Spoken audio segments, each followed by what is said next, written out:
नमस्कार, स्वागत है आपका न्यूज जन आवाज में। मैं हूं सुनील कुमार शर्मा, एक बार फिर ताजा खबरों के साथ। आज का दिन विश्व के लिए परिवर्तनशील व प्रगतिशील है।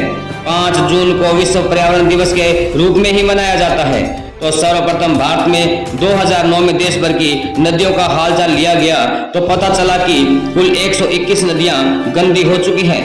उसके बाद 9 साल बाद जब देश की 445 नदियों का पानी अलग अलग जगहों पर टेस्ट किया गया तो पता चला कि 275 नदियों का पानी जहरीला हो चुका है।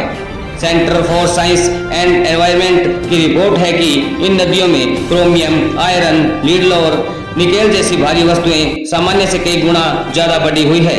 यानी पिछले 9 सालों में हमने मिलकर 154 अतिरिक्त नदियों को गंदा कर डाला है। आज विश्व पर्यावरण दिवस है। इस मौके पर अपनी नदियों, जंगलों, पहाड़ों और प्रकृति प्रदत्त दूसरे वरदानों का हिसाब किताब करें तो निष्कर्ष यही निकलेगा कि हम पहले से कई गुना ज्यादा घाटे में हैं। भले इस साल के विश्व पर्यावरण दिवस की वैश्विक मेजबानी हमारे हाथ लगी हो, लेकिन जल, जंगल, जमीन से जुड़ी ऐसी दर्जनों रिपोर्ट हमसे यही सवाल पूछती है कि क्या हम वाकई दूसरों के लायक हैं। हमारे देश की 69 नदियों में जरूरत से ज्यादा लीड है, 25 से अधिक नदियों में निकेल का जोर है, तो 137 नदियों में लोहे ने जानलेवा शक्ल का अख्तियार कर रखी है।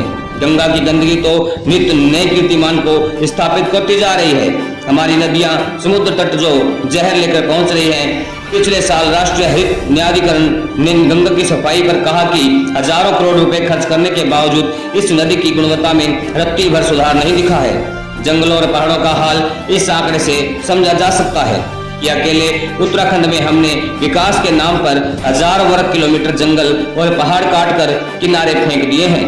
शहरी हवा के बारे में आंकड़े आते रहते हैं।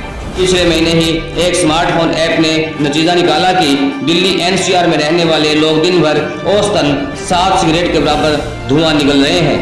मुंबई, कोलकाता में यह आंकड़ा 3 से 4 सिगरेट के धुएं के बराबर निकल कर आया है। धुएं का हिसाब चीन, ब्रिटेन, ऑस्ट्रेलिया और अमेरिका से भी ज्यादा है।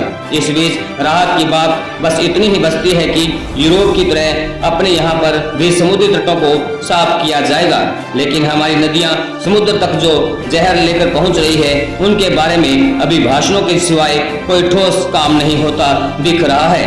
भंवरलाल बरवट, न्यूज जन की आवाज रिपोर्टर, ब्लॉग गीड़ा। देखते रहिए न्यूज जन आवाज सुनील कुमार शर्मा के साथ।